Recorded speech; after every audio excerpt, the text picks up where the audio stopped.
Hello again, this is Chris, Straight Street Ministries. I gotta learn how much time I have on these videos. My device automatically, you know, finds a stopping point.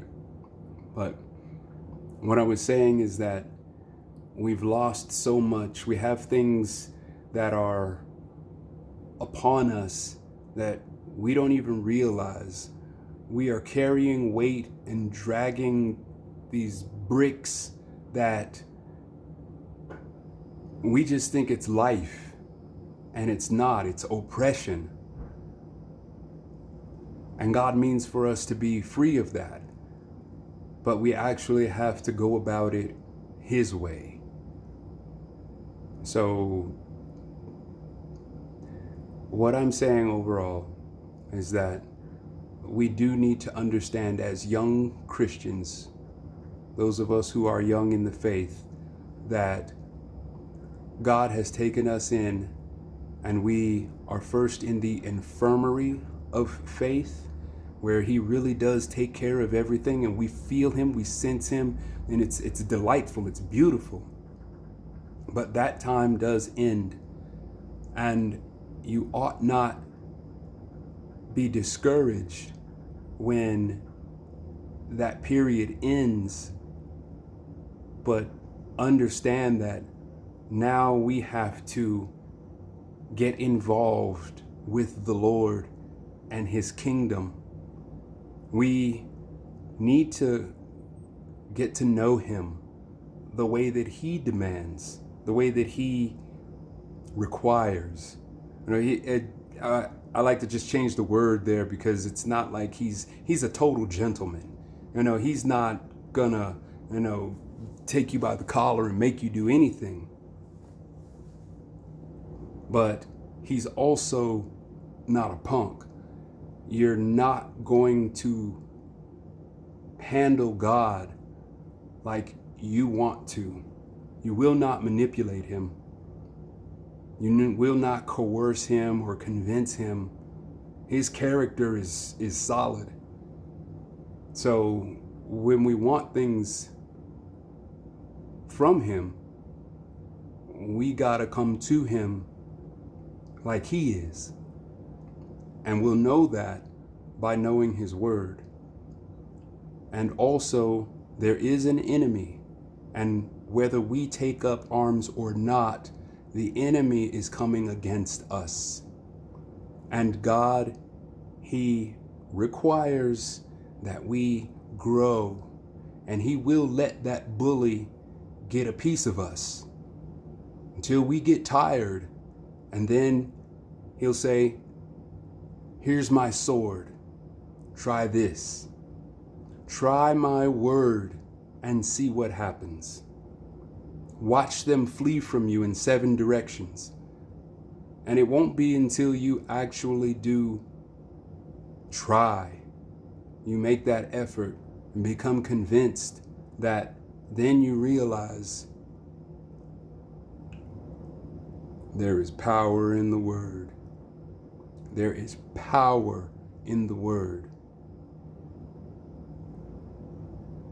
Also, it is a little bit formulaic. There are things that ought to be, bits of scripture that ought to be used for particular occasions and scenarios. And I did not get it for myself just reading by myself. I've garnered it from other teachers over the years. I've been very interested in getting the knowledge. For myself, it's first begun out of spiritual warfare and deliverance. Once I understood that just because I am saved, that doesn't sound right. I am absolutely saved. I expect heaven. I expect that being out of the body is present with the Lord. Absolutely. Yet, in this life, though, other things need to happen in order for me to get the full benefit of God's promises. So I am saved, but I'm not delivered. And I know that that might, be a little bit abrasive to some of us to begin with, but once you do understand, the difference from salvation and deliverance, then it does make more sense. I would say that if it is abrasive to you, you think I'm telling a story, go ask somebody. Go ask someone that you trust to know what the word is talking about, and check with them.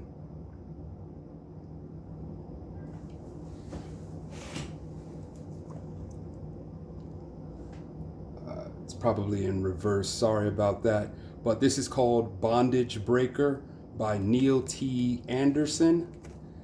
This book is about deliverance.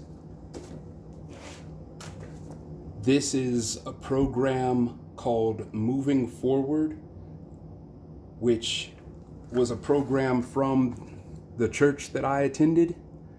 And it is also about the ministry of deliverance, which is separate from salvation. If this is something new to you, foreign language, then that's okay, because that's why this channel exists, for us who are younger in the faith to have, understanding of what else. Right, that's enough for now. So there are 3 stages: the Infirmary, Bootcamp, discipleship, and the battlefield, which is everything else. All right. Hope to see you again soon.